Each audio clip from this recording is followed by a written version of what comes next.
दोस्तों, हमारी अर्थ सिर्फ एक सियारा नहीं बल्कि एक ऐसी कहानी है जिसमें बेशुमार राज छिपे हुए हैं। कुछ ऐसी बातें जो शायद आपने पहले कभी सोची भी ना हो। आज हम आपको बताएंगे 3 ऐसे हैरत अंगेज फैक्ट्स जो हमारी दुनिया को और भी ज्यादा पुरस्कार बना देते हैं। फैक्ट नंबर 1, आज हम अलग अलग कॉन्टिनेंट्स देखते हैं, एशिया, अफ्रीका, यूरोप, अमेरिका। लेकिन क्या आपको मालूम है कि तकरीबन 300 मिलियन साल पहले ये सब एक ही कॉन्टिनेंट का हिस्सा थे।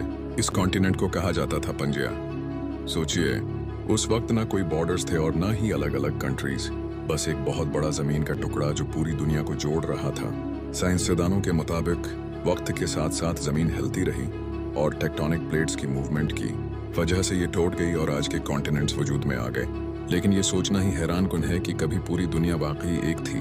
फैक्ट नंबर 2, हम सब ने स्कूल में पढ़ा कि अर्थ गोल है, लेकिन हकीकत में ये एक परफेक्ट बॉल नहीं है। हमारी जमीन के नॉर्थ और साउथ पोल्स थोड़े फ्लैट हैं और इक्वेटर के पास जमीन कुछ भरी हुई है। इस शक्ल को कहा जाता है ऑब्लेट स्फीरॉइड। और सबसे दिलचस्प बात यह है कि जमीन की ये शेप हमेशा बदलती रहती है। ग्लेशियर्स पिघलने से, ओशंस के पानी के हरकत करने से और टेक्टोनिक प्लेट्स की हरकत से अर्थ एक लिविंग प्लैनेट की तरह हर वक्त तब्दीली में रहती है। फैक्ट नंबर 3, साल 2015 में साइंसदानों ने स्पेस में एक ऐसा सियारा दरियाफ्त किया जो हमारी अर्थ जैसा है। उसका नाम रखा गया सुपर अर्थ 2.0 या केपलर 452।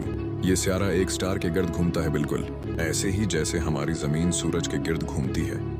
हैरत अंगेज तौर पर इस पर टेम्परेचर और सरफेस कंडीशंस ऐसे हैं जहां जिंदगी मौजूद होने के इम्कानात हैं। इसीलिए उसे न अर्थ का कजिन्स भी कहा जाता है। लेकिन ये हमसे इतना दूर है कि आज की टेक्नोलॉजी वहां तक पहुंचने के काबिल नहीं। शायद मुस्तकबिल में इंसान वहां जा सके और शायद वहां पहले से ही कोई जिंदगी मौजूद हो। तो दोस्तों, ये थे कुछ नाकाबिल यकीन हकायक हमारी अर्थ और स्पेस के बारे में। अब सवाल ये है कि क्या इंसान एक दिन अपनी जमीन छोड़कर किसी और प्लैनेट पर जिंदगी बसाने के काबिल होगा, या फिर हमें हमेशा इन्हीं मिस्ट्रीज के साथ जमीन पर रहना होगा।